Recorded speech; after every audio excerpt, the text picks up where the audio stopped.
Hey guys, Ingrid from the Custom Quilter here again. I just wanted to do kind of a trunk show, but not on the bed or whatever, or bed turning.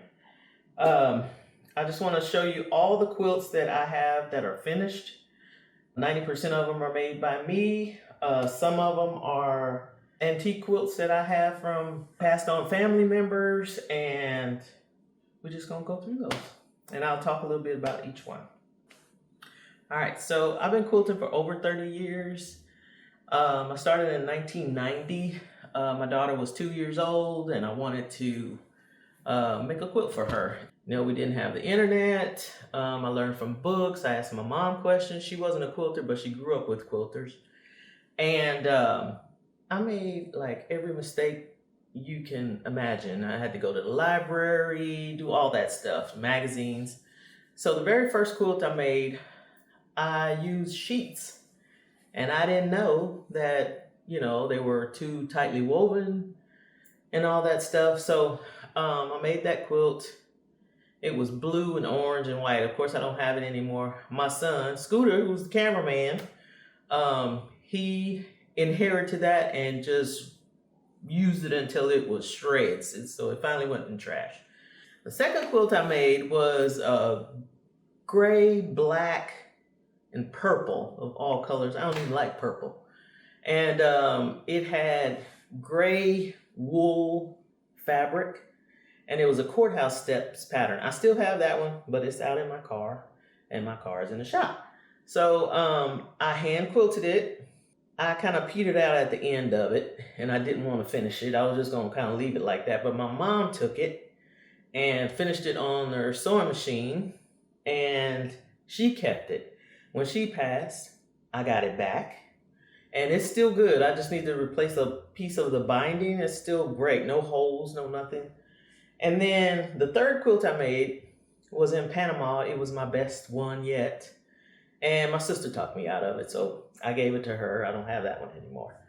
Fast forward, life happens, and I didn't quilt until about maybe 7 years ago. I wanted to take it back up. So this was the first quilt I made like 7 years ago. I just wanted to get back into the swing of things. So I decided I'm just going to use a charm pack. We didn't even have charm packs when I first started. And I would just get back in the swing of things. So this is a heart. And I said I was just going to make throw sizes just to get back in the swing of things, get my skills back up. So I used the charm pack. And this is that one. And Lorena Cardena put a cool pattern on it for me, and it came out really great. Scooter, can you close up it? So yeah, there's that one. And the back is just that fabric there. All right. So we're not going in order anymore. So this is one of the quilts I made from a huge pack of Jenny Buyer fabrics. They were all in order, and you just sew them together in order as they come in the graduated packs.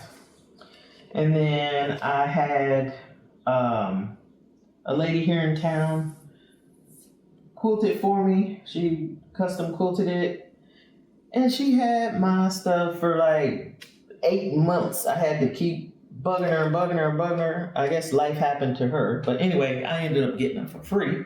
There were 2 quilts she had. The other one I gave away. It was out of Jenny Buyer Fabrics too. All right. All right, next up. This one is all plaids.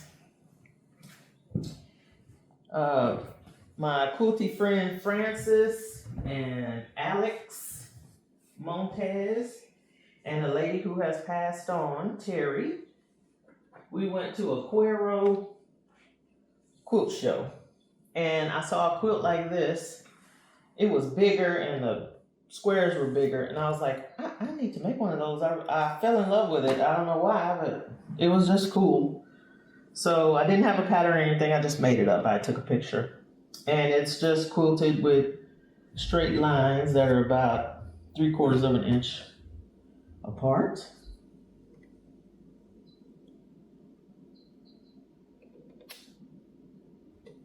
All right. Then next up, I have a Hawaiian quilt. This is from Hawaii.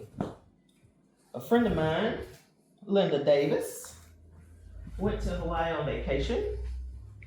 And everywhere I go, or everywhere my friends go, I have them bring me back a quilt or some kind of fabric or something. And she found a few of them and sent me pictures, and I picked this one.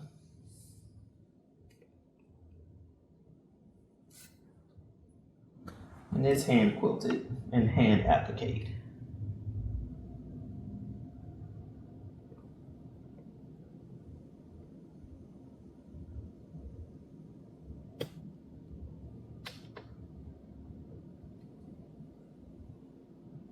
All right. Next up, let's see what we got here. You guys may have seen some of these on Facebook, but I don't think I ever have put any of them in a video, so.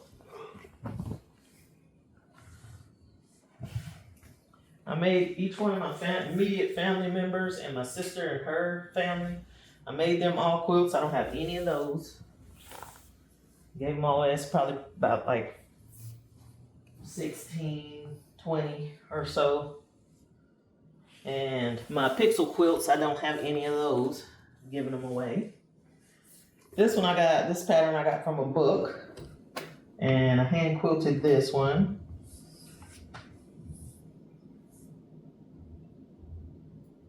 This is the one I nap under the most.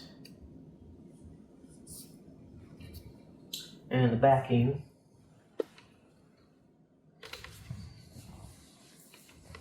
That's Camille Ross Kelly's fabrics, some of them, most of them. All right, then this one is one I really love. I did not make this one. I got it from Lorena, my lawn armor. She was doing a 24-hour quilting marathon, and these are tops that she had. And I asked her, she said she was gonna give them away. I said I would buy it from her, but she gave it to me. I've given her a lot of business over the years. This is a good napping quilt, boy. Just the right temperature. Not too hot, not too cold.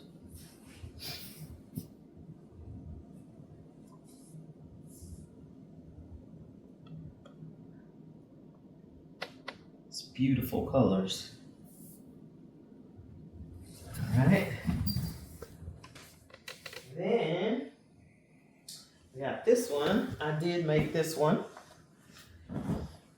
Don't ask me what the pattern name is because I don't remember, but I'll try and remember to put it in the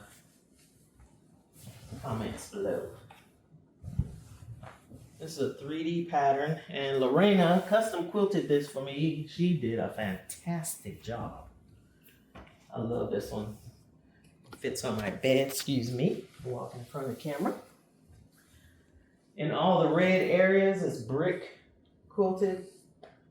And then the gray areas are quilted to emphasize the 3D effect.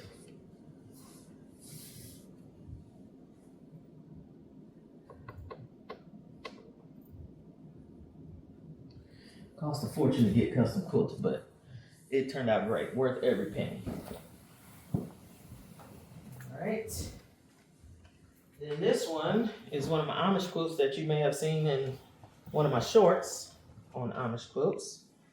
I was at the Mayo Clinic with my friend Francis, and we hit some of the Amish quilting shops. Well, they were English quilting shops, and the prices were like $1,000 and up. Well, we went to an actual Amish farm, and I got this one for $535, king size hand quilted from an actual Amish farm and an actual Amish lady. She was very nice. I don't know if y'all can see that. Hold on. All right. Quilted simply. It's got some Amish hearts on it and the borders. It's very comfortable to sleep under.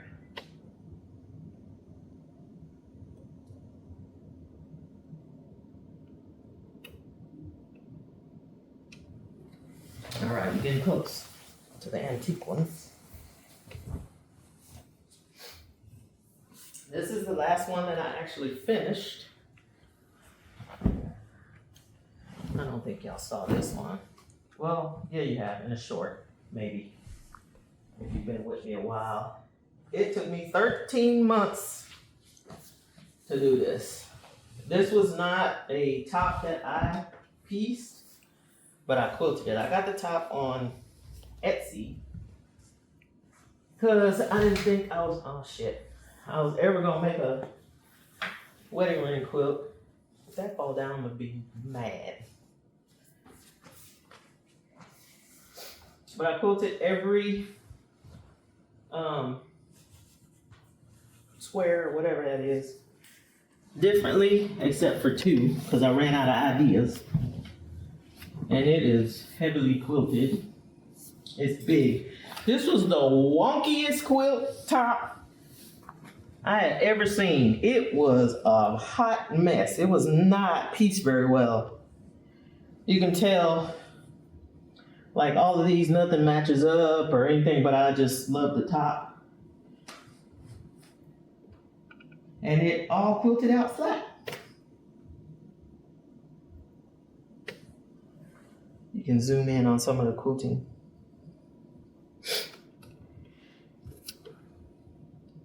And this was my first time doing bias binding, and I didn't want to make it. So when I went to my local quilt shop, I bought some. They had some this color.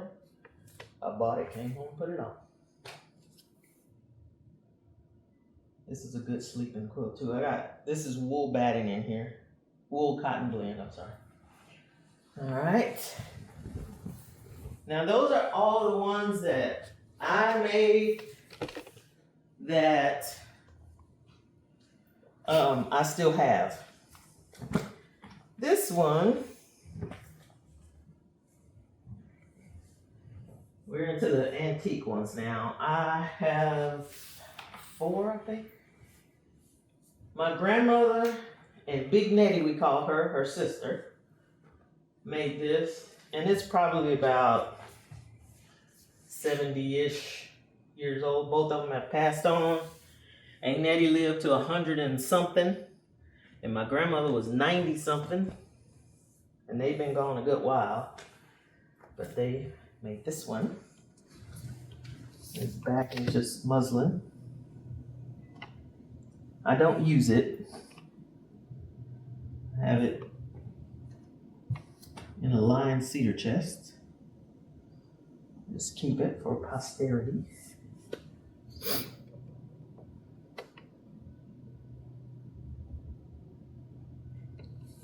All right. Next one, I have had a really long time. This one belonged to my Aunt Ida, who lived to be 106. And my aunt, when I started quilting, my Aunt Ella, who's passed on, she gave it to me. It's heavy as hell. If you lay on it, you might not get up. But it seems like a orphan block type quilt, and it's tied. Needs some repair. One day I'm gonna work on the repairs. Sorry, I keep walking in front of you guys.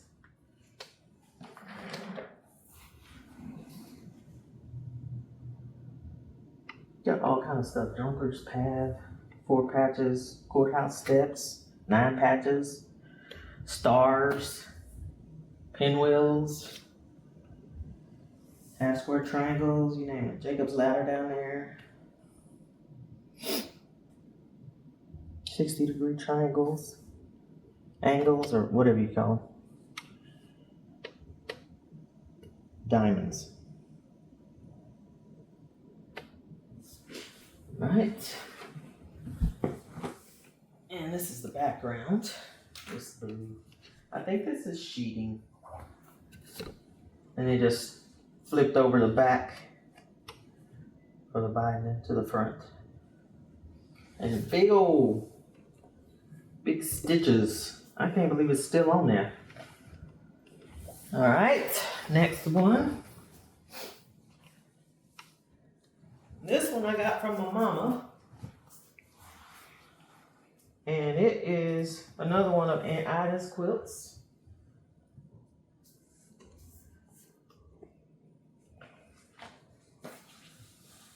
My mama gave me this before she passed. And this one and the last one are over 100 years old.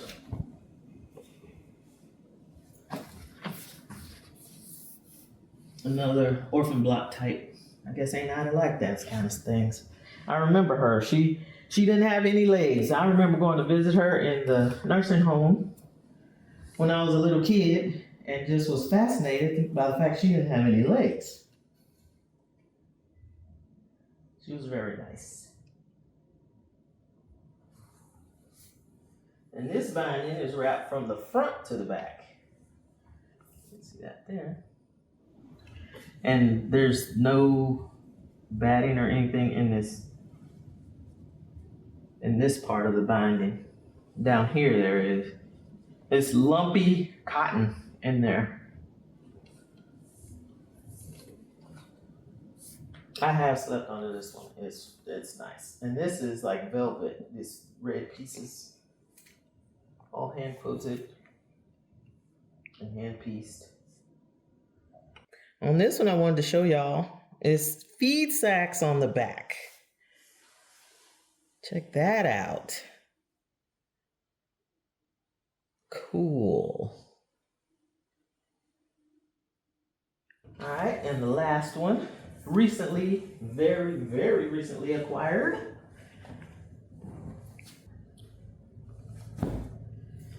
This one is kind of special, and hopefully I don't cry.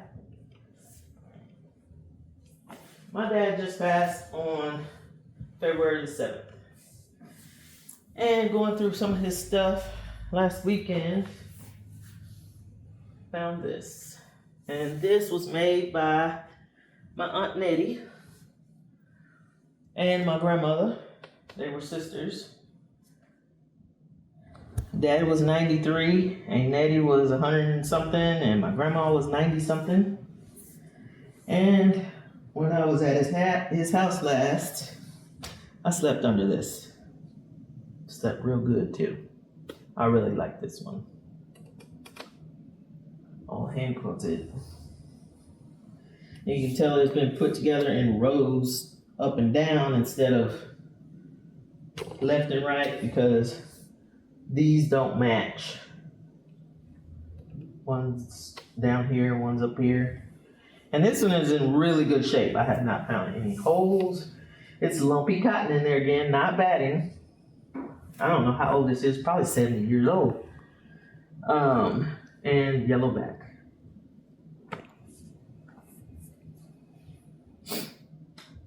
So that's all the quilts that I have in the house that are completely finished. This one is almost, I know y'all sick of seeing this one, but it's almost, I forgot all about this one. It's been in the whole video. I don't know how I forgot. Okay, so I saw this pattern online and I knew I was going to Japan and I knew I was going to bring back fabric. So I decided this was a good pattern to show off the fabric. And me and my son Miles went to Nippori, Japan, and there's a whole fashion district. There's like blocks and blocks of not fashion district, I'm sorry, a fabric district where there's blocks and blocks of fabric. I had just had a major ankle surgery. I got more metal in this ankle than bones, and I was limping, but I was not gonna miss that. It was raining, and I made it. But anyway, this is just some of the fabric that I brought back, and Scooter if you'll show some close-ups. Me and Lorena got together and decided which quilting patterns to use. I knew I wanted circles for Japan is the land of the rising sun. I knew I wanted some circles in there with these. I saw this design online, and something else for that would symbolize Japan. Here's Lorena picked this border. She picked this circles and these lines, and I picked this. And then in the back, I got a label that I need to still put on it, but I picked this cherry blossoms. We went during Sakura season. That's cherry blossom season, so I'll pick that. But you can't see it in the front, but you can see it on the back. I think it's really cool. This one is almost, I know y'all sick of seeing this one, but it's almost done. I did piece this, and I'm hand quilting it. I'm only working on the borders. All the interior part of the quilt is done, and I'm about halfway on the borders. So that's it. I hope y'all enjoyed this show. See you next time.